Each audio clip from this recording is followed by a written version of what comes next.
Good morning student. हम last time economics का first chapter पढ़ रहे थे, the story of village Palampur. उसमें हमने लैंड में कैसे कल्टीवेट होता है, क्या क्या जो वहाँ की फैमिली है किस तरह से अपना गुजर बसर करते हैं, ये सब पढ़ रहे थे। आज हम उसके आगे का पढ़ेंगे कि how is land distributed between the farmers of Palampur. Palampur में जो फार्मर्स थे उनके बीच में कैसे खेती बटी हुई थी। तो आपने देखा था कि पालमपुर में 450 फैमिलीज़ रहती थी, जिनमें से क्या 150 फैमिलीज़ जो थे वो लैंडलेस थे। उनमें से फिर 250 फैमिलीज ऐसी हैं जिनके पास 2 हेक्टेयर से भी कम ज़मीन है। ठीक है, तो यहाँ पे आप फिगर देखिए, ये 2 फिगर आपको दिख रहे होंगे। यहाँ पे देखिए जो कैसे किस तरह से जो ज़मीन है कैसे है एकदम। यहाँ इस एरिया में देखिए ये एकदम छोटे छोटे से खेत हैं, यहाँ पे छोटे छोटे से खेत हैं। और इस एरिया में अगर देखा जाए तो देखिए ये बड़े बड़े प्लॉट्स कटे हुए हैं और केवल इतनी से एरिया है जहाँ पे छोटे छोटे जो एससी लोग हैं उनकी ज़मीन। तो इस तरह से क्या था, लैंड जो है डिवाइडेड थे उनके फार्मर के पास। तो यहाँ पे एक छोटी सी बात है कि 1960 में एक फार्मर था जिसका नाम गोविंद था। तो उसके पास 2.25 हेक्टेयर ज़मीन थी, जो कि अधिकतर ऐसी थी जिनमें इरिगेशन की प्रॉब्लम थी, मतलब इरिगेशन नहीं कर सकते थे। और उसके 3 बेटे थे, वो उनके अपने 3 बेटों की मदद से क्या करता था, खेती करता था। और ये उनके पास ज़्यादा खेती तो नहीं थी, लेकिन उनके पास एक बफेलो थी। तो इस वजह से उनकी फैमिली आराम से उनका खर्च चल जाता था। लेकिन उसके मृत्यु के बाद क्या हुआ, वो जो ज़मीन थी उनके बेटों में बँट गई। अब उनके बेटों के पास 0.75 हेक्टेयर ज़मीन रह गई।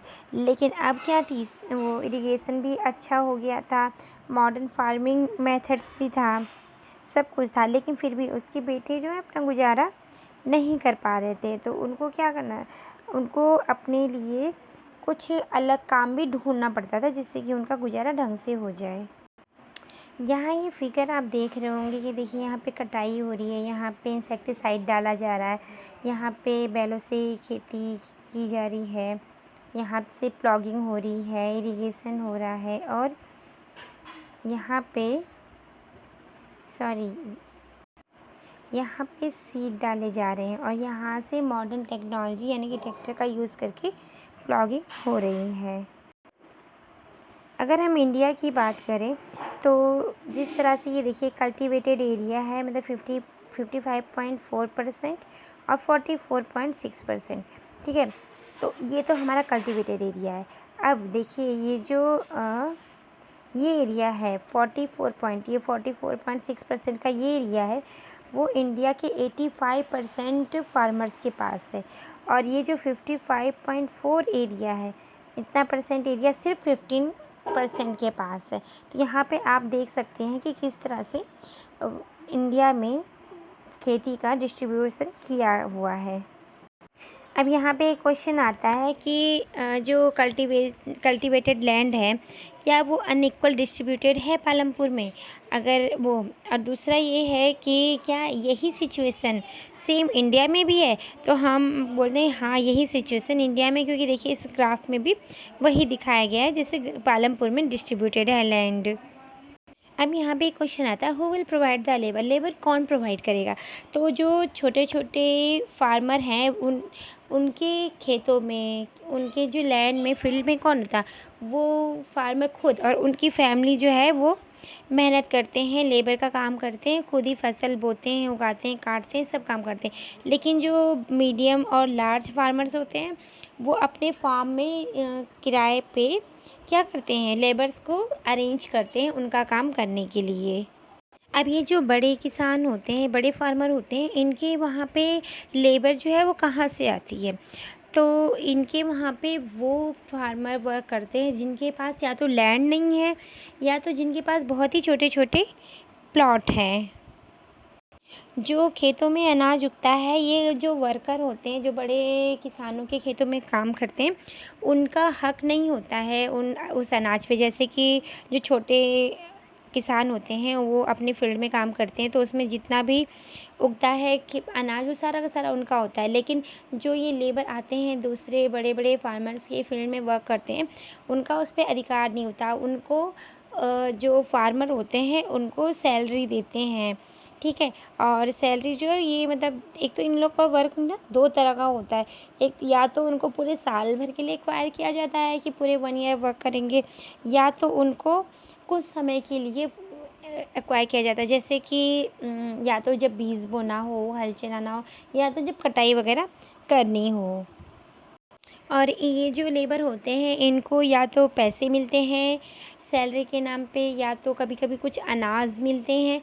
इस तरह से इनका काम लिया जाता है। पालमपुर में एक लैंडलेस फार्मर है लेबरर है, उसको लेबरर कहेंगे, उसका नाम डाला है। तो उसके पास वो लैंड नहीं है, तो उसको हमेशा कुछ ना कुछ काम ढूंढना पड़ता रहता है रेगुलरली, ठीक है।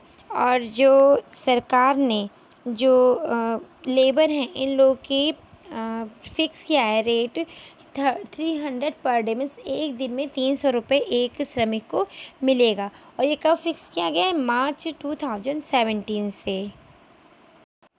अब सरकार ने तो 300 रुपये फिक्स कर दिया कि हाँ कि एक दिन के 300 रुपये मज़दूरी मिलेंगे, लेकिन क्या है डाला को जो है केवल 160 रुपीज़ मिलते हैं। और क्यों मिलते हैं? क्योंकि गांव में पालमपुर में बहुत ज़्यादा कंपटीशन है वर्क को लेकर के, कि मीन्स लेबरर ज़्यादा हैं और वर्क जो है कम है। तो जो डाला है अपनी इस सिचुएशन के बारे में एक अदर जो लेबरर है वो रामकली उससे बात करता है। बोथ डाला एंड रामकली जो है वो पुअरेस्ट पीपल हैं विलेज के। पूरे एक होता पुअर, एक होता पुअरेस्ट मतलब बहुत ज़्यादा गरीब विलेजर्स हैं। अब यहाँ पे क्वेश्चन है कि why are farm labourer like Dala and Ramkali poor, कि डाला और रामकली जो हैं वो गरीब क्यों हैं, उन जैसे जो अदर पीपल हैं विलेजर्स हैं वो गरीब क्यों हैं। तो इसके कारण आप खुद सोचिएगा, यहाँ पे क्वेश्चन ऐसे ही छोड़ते हैं। अदर एक और यहाँ पे डिस्कस करने के लिए कहा गया है कि गोसाईपुर और मजौली 2 विलेज जो हैं वो नॉर्थ बिहार में हैं। अब वहाँ पे टोटल 850 फैमिली हैं और उसमें 250 जो हैं मेन जो हैं वो लोग क्या करते हैं पंजाब में और हरियाणा में और या फिर दिल्ली में चले जाते हैं। किसके लिए? ये लोग दिल्ली, मुंबई, सूरत, हैदराबाद, नागपुर जैसी जगहों पे प्रवास करते हैं, काम के लिए जाते हैं और वहाँ पे रहते हैं। तो इसका कारण ये है कि गांव में मज़दूरी बहुत ही कम है, लोग कंपटीशन बहुत ज़्यादा है और बहुत सारी प्रॉब्लम है। तो वो लोग क्या करते हैं, वर्क की कमी है कि हाँ कि समय के साथ साथ जो है कि अगर खेती का टाइम है तो वर्क है, नहीं तो फिर नहीं है। तो इनको हमेशा वर्क ढूंढना पड़ता है। तो इसलिए ये लोग क्या करते हैं, माइग्रेट होते हैं, दूसरी जगह जा कर के वर्क करते हैं। अब यहाँ पे है कि the capital needed in farming. Capital क्या होता है? कैपिटल जैसे हम कोई काम कर रहे हैं, ठीक है, उस काम के लिए जो बेसिक पैसे चाहिए तो उसको कैपिटल कहते हैं। हमने देखा है कि अब खेती करने के लिए बहुत सारे आधुनिक टेक्नोलॉजी आ गई है, फर्टिलाइज़र, इरिगेशन, प्लॉगिंग, ढेर सारे प्रोसेस है जिनके लिए पैसों की ज़रूरत पड़ती है। पहले तो हाथ से ये काम होता था, बैलों से प्लॉगिंग हो जाती थी, सब कुछ हो जाता था। लेकिन अब हर काम के लिए क्या है, वो मशीन आ गई है। तो उन मशीनरी को लेने के लिए या फिर कभी किराए पे लाते हैं, कभी खुद खरीदते हैं, तो इन सब के लिए पैसे चाहिए होते हैं। तो जो स्मॉल फार्मर होते हैं तो वो जिनके प्लॉट ज़्यादा नहीं है वो लोग क्या करते हैं, अपनी खेती के लिए वो बड़े जो फार्मर होते हैं या फिर मनी लेंडर्स होते हैं, मनी लेंडर्स यानी कि जो नहीं होते साहूकार जिन्हें कहते हैं, जो कि ब्याज पे पैसे देते हैं। तो वो लोग किसान, छोटे किसान उन लोगों से बहुत अधिक ब्याज पे क्या करते हैं, पैसे ले लेते हैं और फिर कर्ज चुकाने के लिए इन लोगों को ना ये जो लोन चुकाते हैं फिर चूँकि इनका इंटरेस्ट बहुत ज़्यादा होता है तो इनको चुकाने के लिए इनको बहुत सारी प्रॉब्लम होती है।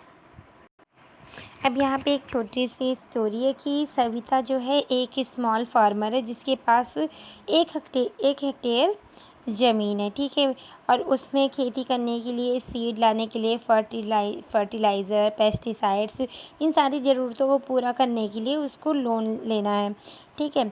अब वो क्या करती है कि एक साहूकार है तेजपाल सिंह, उससे लोन लेती है। तो अभी सविता को कितने रुपए चाहिए? वो मिनिमम 3000 रुपीज़ चाहिए, ठीक है। तो जो तेजपाल सिंह से वो पैसे लेती है, तेजपाल सिंह सविता को वो पैसे जो हैं वो 24% इंटरेस्ट से देते हैं।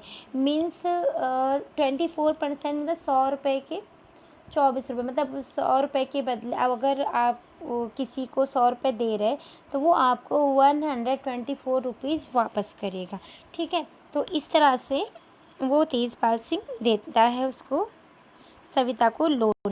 अब सविता को लोन तो मिला है, लेकिन तेजपाल सिंह को सविता को ये भी वादा करना पड़ा है कि वो क्या करेगी, 100 रुपये हर दिन की मजदूरी के हिसाब से वहाँ तेजपाल के खेतों में कटाई के टाइम पे वर्क भी करेगी।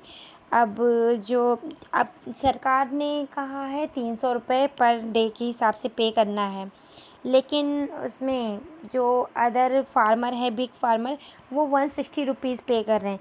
लेकिन तेजपाल सिंह ने क्या किया, उसको और कम कर दिया, उसको 100 रुपीज़ कर दिया कि 100 रुपीज़ में तुम काम करोगी। सविता को पता है कि ये बहुत ही प्रॉब्लम वाली बात है, क्योंकि उसको अपने खेत भी काटने हैं, फिर तेजपाल सिंह के भी खेत काटने, उसके 3 बच्चे भी हैं और उसको घर की रिस्पॉन्सिबिलिटी भी है। तो मतलब इतनी सारी चीज़ें करनी है, इतनी टफ़ कंडीशन है उसके साथ, फिर भी वो लोन लेती है।